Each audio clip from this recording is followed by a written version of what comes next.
Saludos amigos, esto es Propuesta País, yo soy Eloy Durán. Karen López Taylor. En esta ocasión nos encontramos reunidos con el especialista en Gobierno y Políticas Públicas, director ejecutivo de Reflexión Democrática y columnista de Propuesta País, José Elich. Con él conversaremos acerca del proyecto de adelanto de elecciones generales presentado por el Ejecutivo, cuáles son los escenarios y cómo podría mejorar la relación entre el Poder Ejecutivo y Legislativo. Síganos.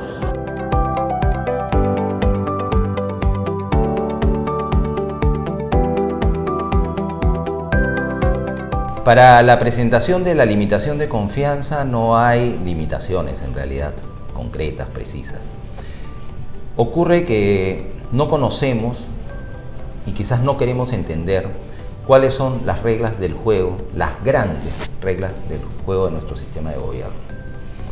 Este es un sistema de gobierno basado en el principio de la, entre comillas, después digo por qué entre comillas, de la separación o división de poderes.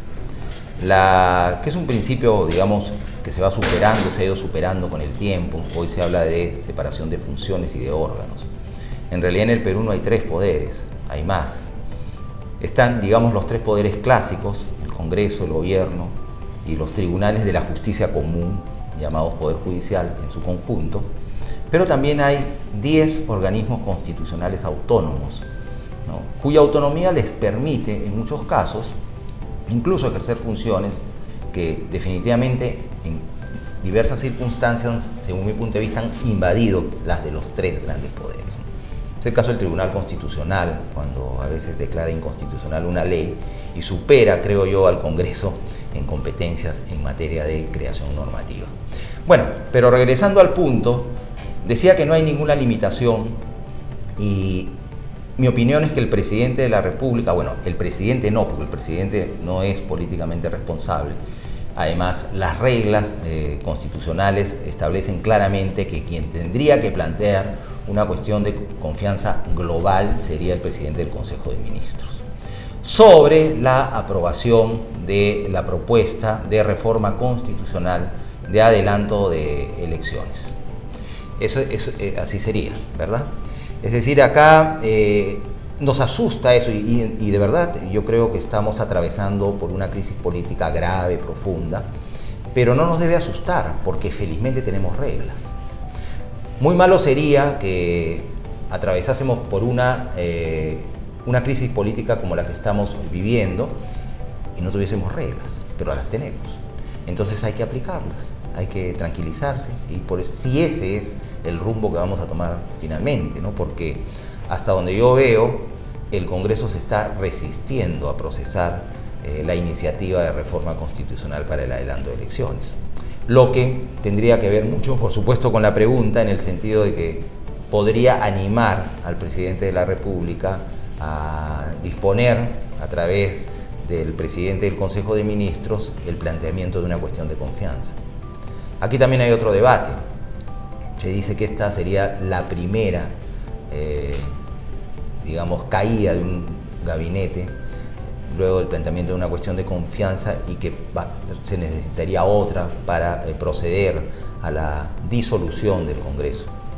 Sin embargo, mi opinión es que el presidente Vizcarra es parte de un mismo gobierno dentro de un periodo presidencial y esta, de ocurrir, se contaría como la segunda y el presidente quedaría habilitado, no tiene que, puede, ¿no? Es decir, quedaría habilitado para disolver el Congreso, ¿no? No cerrarlo, como se suele decir, sino disolver.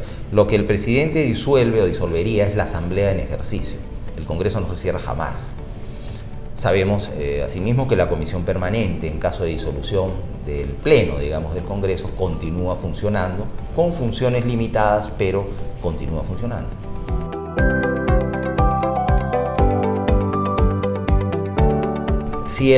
Aquí también hay varios problemas de interpretación que tienen que ver incluso con el sentido común, ¿no? Para que se vayan todos, ¿no?, lo que tendría que ocurrir es algo así como la aprobación de la propuesta de reforma constitucional presentada por el presidente de la República. Eso es para que se vayan todos inmediatamente, ¿no? Lo más inmediato posible es dentro de unos meses, ¿no? cuando tiene que aprobarse la reforma por el Congreso y después someter esa misma reforma a referéndum, caso en el cual entraría en vigencia y se procede según los plazos que esa reforma establecería,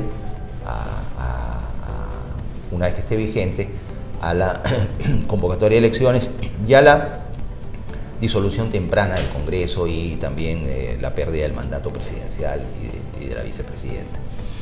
En fin, para que el Congreso, digamos, se vaya solamente, lo que tendría que ocurrir es que se plantee algo así como una cuestión de confianza, una cuestión de confianza que se contaría como la segunda del periodo presidencial y el presidente decidiera disolver la asamblea en ejercicio, ¿no es cierto? Para que se vaya solo el presidente y la vicepresidenta, digamos, ¿no?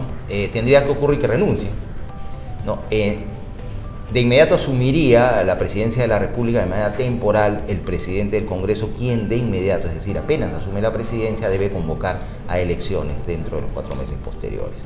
Inmediatamente tiene que convocar. No se convoca, bueno, hay una interpretación por ahí en el sentido de que tendría que convocarse a elecciones generales incluyendo congresistas. No es así. Son, digamos, temas separados. Según mi punto de vista, se convocaría a elecciones presidenciales nada más. Y el Congreso completa su periodo y inmediatamente después de completado el periodo se